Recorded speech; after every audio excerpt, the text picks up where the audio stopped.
अब तक की सबसे बड़ी खबर नाजरीन, अमेरिका और ईरान के बीच में निगोशिएशंस जो है वो जारी हैं और डील्स जो है वो हो रही हैं और आने वाले चंद घंटों में हमें कोई बड़ी खबर जो है वो देखने को मिल सकती है, क्योंकि अमेरिका और ईरान के बीच में बैकडोर डिप्लोमेसी जो है वो पाकिस्तान के जरिए जारी है। और डोनाल्ड ट्रंप साहब ने भी अपने बयान में यही कहा है कि अमेरिका और ईरान के बीच में बातचीत जो है वो चल रही है और इसीलिए हम अपना प्रोजेक्ट फ्रीडम जो है वो इसको डिले कर रहे हैं। अस्सलाम वालेकुम नाजरीन, आप देख रहे हैं मेरा यूट्यूब चैनल और मैं हूं अमाद खान। नाजरीन, अमेरिका ने डोनाल्ड ट्रंप साहब ने सबसे पहले एपिक फ्यूरी ऑपरेशन जो वो शुरू किया था, जिसमें वो बहुत ही बुरी तरह से नाकाम हुआ है। और ये बात अमेरिकी मीडिया भी मानता है कि अमेरिका ऑपरेशन एपिक फ्यूरी में अपने जो भी अहदाफ थे वो हासिल ना कर सका और बुरी तरह से फेल हुआ है। इसके बाद डोनाल्ड ट्रंप साहब ने अब ऑपरेशन शुरू किया था, इसको नाम दिया था प्रोजेक्ट फ्रीडम का। और डोनाल्ड ट्रंप साहब 24 घंटे ही मुकम्मल ना गुजरे थे कि डोनाल्ड ट्रंप साहब ने यह बयान दिया कि मैं पाकिस्तान के कहने पर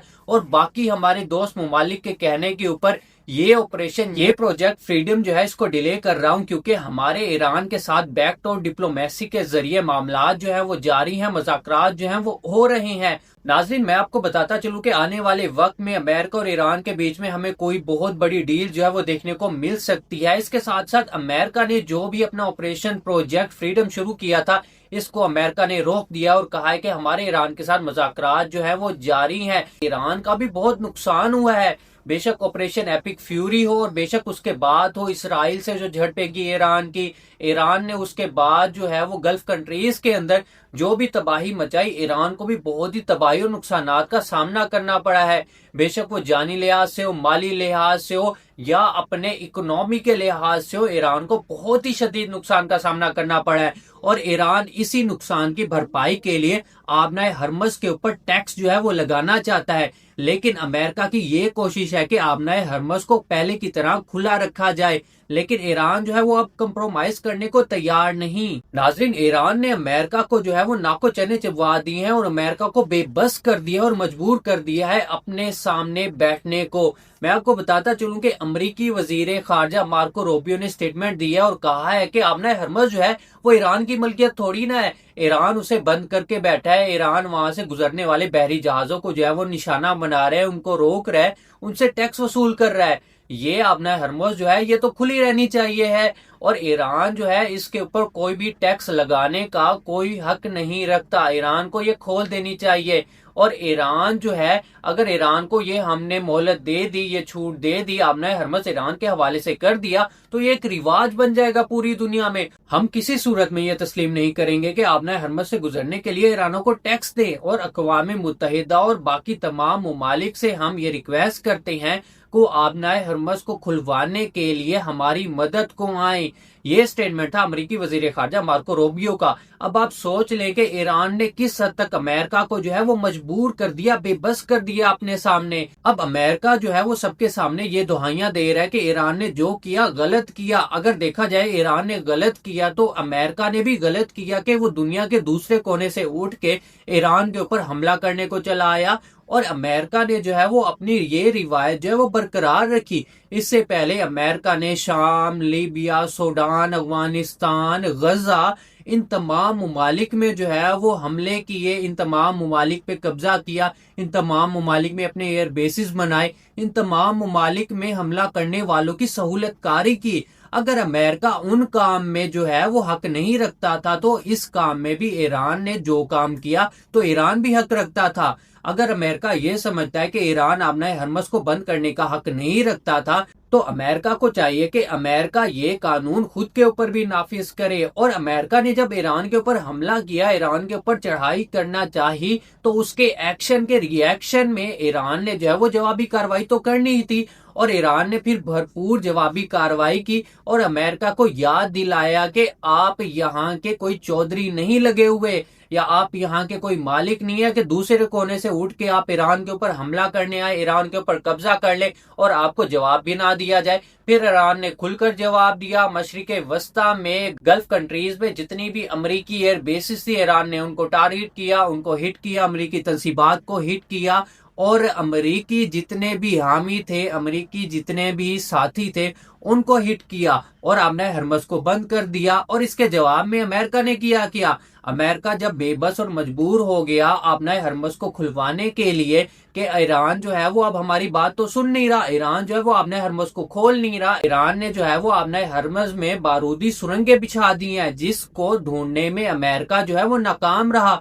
और बीच में ये भी सुनने को मिला था कि अमेरिका जो है इन बारूदी सुरंगों को ढूंढने के लिए और इनको नकारा बनाने के लिए तकरीबन 6 माह का वक्त जो है वो अमेरिका को लग सकता है। इसीलिए अमेरिका ने क्या किया, अमेरिका ने आमने हरमस का बाहर से ब्लॉकेट कर दिया। नाजरीन, अमेरिका और ईरान के बीच में जो डील होने जा रही है इसका अंदिया जो है वो बहुत से प्रोमिनेंट तजियाकारों ने दिया और कहा कि अमेरिका और ईरान के बीच में अब हालिया वक्त में जो डील है वो होने जा रही है और उस डील के कुछ पॉइंट्स जो है वो हमारे सामने रखे गए कि ईरान जो है वो अमेरिका की कौन कौन सी बातें मानेगा और उसके बदले में अमेरिका जो है वो ईरान को कौन कौन सा रिलीफ देगा, वो भी मैं आपके सामने रखता हूं। ईरान जो है वो ये गारंटी देगा अमेरिका को कि ईरान कभी भी न्यूक्लियर हथियार नहीं बनाएगा। ये डील अमेरिका और ईरान के बीच में हो भी सकती है और नहीं भी हो सकती, क्योंकि ये एक तजिया है और बहुत से प्रोमिनेंट तजियाकारों ने, नेशनल और इंटरनेशनल तजियाकारों ने ये अंदिया दिया, ये पॉइंट्स दिए हैं।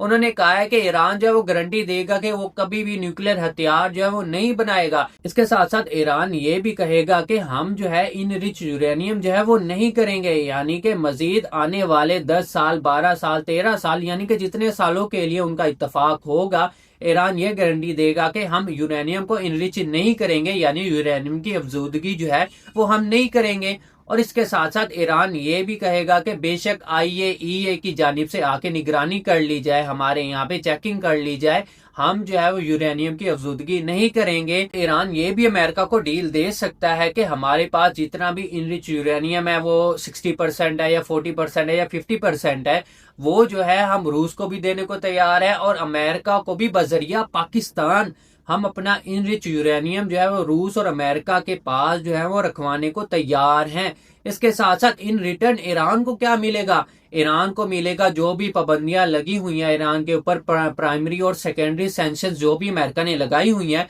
ये ईरान के ऊपर से हटाई जाएंगी। ईरान को फौरी तौर पर $27 बिलियन जो कि ईरान का है वो ईरान को दिया जाएगा, वो ईरान को रिलीज कर दिया जाएगा। और ईरान जो है ये भी रिक्वेस्ट करेगा कि आलमी मंडियों में जो ईरान के ऊपर सैंक्शंस लगाई गई थी, ईरान के लिए ये रास्ता जो है आसान किया जाए कि ईरान अपना तेल जो है वो आलमी मंडियों में बाकी जो मुमालिक बेच रहे हैं जिनके पास तेल है और जिस रेट पर वो बेच रहे हैं, ईरान को इजाजत दी जाए ईरान अपना तेल जो है वो वहां पर बेच सके और इससे भी ईरान को बहुत फायदा होगा, ईरान की इकोनॉमी जो है वो संभलेगी। नाजरीन, अगर ईरान से पाबंदियां हटती हैं तो इसका फायदा जो है वो पाकिस्तान को भी होगा, क्योंकि ईरान की जो पाइपलाइन है वो पाकिस्तान के बॉर्डर तक ऑलरेडी पहुंची हुई है, लेकिन ईरान के ऊपर पाबंदियां होने की वजह से हम उस पाइपलाइन का इस्तेमाल जो है वो नहीं कर सकते। लेकिन अगर कोई भी एसेंशियल्स जो है, प्राइमरी सेकेंडरी एसेंशियल्स जो है वो ईरान के ऊपर से हट जाती है, अमेरिका और ईरान के बीच में कोई भी डील हो जाती है, तो इसका सबसे बड़ा फायदा पाकिस्तान को भी हो सकता है। जो एनर्जी क्राइसिस इस वक्त पाकिस्तान में चल रही है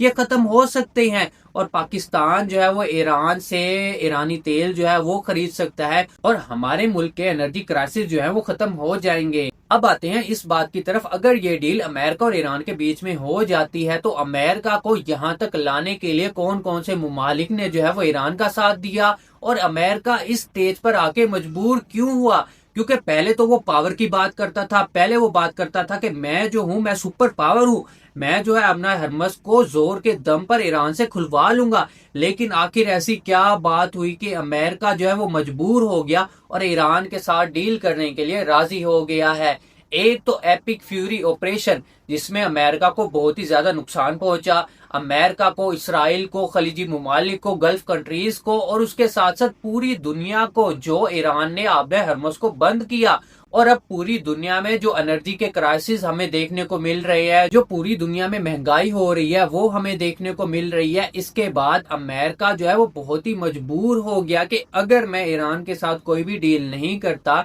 मैं मजीद ये लड़ाई जो है आगे जारी रखता हूँ, मुझे जो है वो बहुत ही ज्यादा नुकसान का सामना करना पड़ेगा, क्योंकि जितने भी जंगी हथियार थे, जितने भी डिफेंस सिस्टम के रॉकेट्स थे, मिसाइल्स थे, उसकी भी कमी होने लगी है अब अमेरिका में, क्योंकि वो ऑलरेडी पहले ऑपरेशन में, पहली जंग के दौर में ईरान पे वो इस्तेमाल कर चुका है और इसका बहुत ही बड़ा नुकसान जो है वो अमेरिका को हुआ है। उसके बाद अमेरिका ने कोशिश की निगोशिएशन से ईरान को मनाने की, यानी कि जो जीत अमेरिका बैटल ऑफ ग्राउंड में ना जीत सका, उसने कोशिश की कि वो ईरान को टेबल ऑफ टॉक पर बिठाकर वो बातें मनवा ले। लेकिन ईरान ने अपने पॉइंट्स सामने रखे। फिर इन पॉइंट्स का, इन मुज़ाकरात का दौर हुआ, पहला दौर, दूसरा दौर, तीसरा दौर,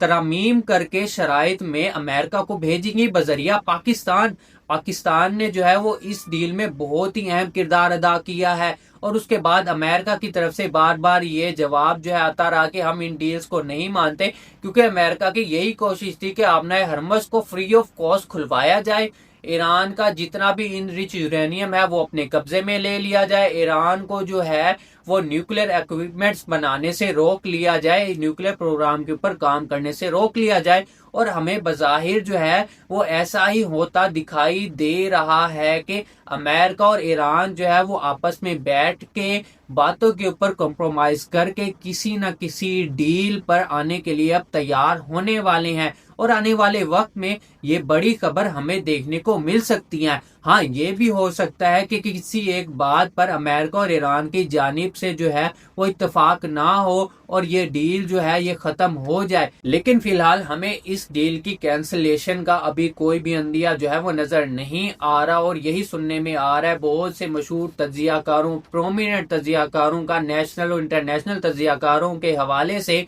कि अमेरिका और ईरान के बीच में डील जो है वो हो रही है। अब हालिया 24 घंटों में डोनाल्ड ट्रंप साहब ने जो बयान दिया था और कहा था, पहले तो डोनाल्ड ट्रंप साहब ने कहा था कि हम जो है वो आमना हरमस को जबरदस्ती खोलने जा रहे हैं और अपने बहरी जंगी जहाजों के जरिए हम तमाम बहरी जहाज जो कि आमना हरमस में फंसे हुए हैं, जो कि तकरीबन 2000 के करीब है, उनको जो है हम सिक्योरिटी फराहम करेंगे। डोनाल्ड ट्रंप साहब की यही सोच थी कि उन इतने जहाजों को इकट्ठा करके जब हम आमना हरमस से गुजरेंगे तो ईरान जो है उनके ऊपर हमला नहीं करेगा। लेकिन ईरान ने जो है वो डायरेक्ट वार्निंग जारी की और कहा कि जो भी बहरी जहाज हमारी इजाजत के बगैर या अमेरिका की बातों में आकर यहाँ से गुजरेगा, उसे जो भी नुकसान होगा उसका जिम्मेदार या तो वो खुद होगा या तो अमेरिका होगा। और जितने भी बहरी जहाज हैं उन्होंने ईरान की इस वार्निंग को, इस बात को सीरियसली लिया। अब जितने भी मुमालिक है, जितने भी शिप्स वहां पर फंसे हुए हैं, वो अमेरिका की कोई बात सुनने को तैयार ही नहीं, क्योंकि ईरान ने जो किया, जो स्टेटमेंट दी और जो भी कहा ईरान ने वो करके दिखाया। जबकि अमेरिका की तरफ से बारहा स्टेटमेंट जो है वो जारी होती रही, उन स्टेटमेंट्स को जो है बार बार झुटलाया गया, उन स्टेटमेंट्स को जो है वो तब्दील किया गया। इसीलिए अदम एतमाद जो है वो डोनाल्ड ट्रंप साहब पर हो गया है, अमेरिका पर हो गया है। अमेरिका के जितने भी इत्तेहादी थे, नेटो मुमालिक थे, यूरोप कंट्रीज थे और अमेरिका के जितने भी दोस्त मुमालिक थे, वो आहिस्ता आहिस्ता करके अमेरिका का साथ जो है वो छोड़ने लग गए। और इसके बाद डोनाल्ड ट्रंप साहब ने जो है वो प्रेशर में आकर या जैसे भी आकर मजबूर होकर ये स्टेटमेंट जारी किया। और डोनाल्ड ट्रंप साहब ने कहा कि पाकिस्तान और दीगर मुमालिक की रिक्वेस्ट के ऊपर मैं ईरान के खिलाफ जो मुहिम जो है हमने शुरू की थी और हम जो है वो जबरदस्त जो है अस्करी कामयाबी और इस हकीकत के पेश नजर ईरान के नुमाइंदों के साथ एक मुकम्मल और हतमी मुआहिदे की जानिब एक बड़ी अहम पेशरफ्त हुई है हमारी। तो हमने बाहमी तौर पर यह इत्तेफाक किया है कि नाकाबंदी नाफिज रहे, ताहम प्रोजेक्ट फ्रीडम जो है वो आमना हरमस से जहाजों की नकलो हरकत को मुख्तसर मुद्दत के लिए रोक दिया जाए, ताकि देखा जा सके कि ऐसे मुआहिदे को हतमी शक्ल देकर दस्तखत किए जा सकते हैं या नहीं किए जा सकते। और यह दावा किया गया है कि ईरान के साथ मुज़ाकरात जो हैं वो हमारे हो रहे हैं और ये मुज़ाकरात कामयाब हो सकते हैं। फिर इस पर ईरानी सदर डॉक्टर मसूद पेज़ेश्कियान की तरफ से जो है वो बयान सामने आता है और कहा जाता है कि ईरान पर अमेरिका के मुतालबात मानना नामुमकिन है, यानी कि अमेरिका जो जो भी मुतालबात हमारे सामने रख रहा है वो बिल्कुल ही नामुमकिन लग रहे हैं हमारे मानने के लिए। और एक तरफ अमेरिका जो है वो हमारे पर हमला कर रहा है, हमारे पर प्रेशर बिल्डअप कर रहा है, आमना हरमस का ब्लॉकेट करके बैठा है, और दूसरी तरफ वो हमसे ये उम्मीद रखता है कि हम इस प्रेशर में आकर उनके मुतालबात जो है वो मानेंगे। हरगिज ऐसा नहीं होगा। और डोनाल्ड ट्रंप और अमेरिका ये तवक्को रखते हैं कि इस्लामी जमहूरिया ईरान मज़ाकरात की मेज पर आए और बिलाखिर अमेरिका की एकतरफा मज़ाकरात पर सरेंडर कर दे, जबकि इस तरह के मज़ाकरात जो है वो नामुमकिन है, यानी कि मजबूर करके अमेरिका जो है वो हमसे कोई भी बात नहीं मनवा सकता। अब ये स्टेटमेंट थे अमेरिका और ईरान के अहम ओहदेदारान के। अब देखते हैं कि आने वाले वक्त में अमेरिका और ईरान जो है वो कौन सी जानिब बैठते हैं और उनके बीच में कौन से मामला जो हैं वो तय पाते हैं। फिलहाल की अपडेट से इतना ही। वीडियो को लाइक कर दे और चैनल को सब्सक्राइब कर दे। मिलते हैं नेक्स्ट वीडियो में, तब तक अपना और अपने इस चैनल का ख्याल रखें। टेक केयर एंड अल्लाह हाफिज एंड पाकिस्तान जिंदाबाद।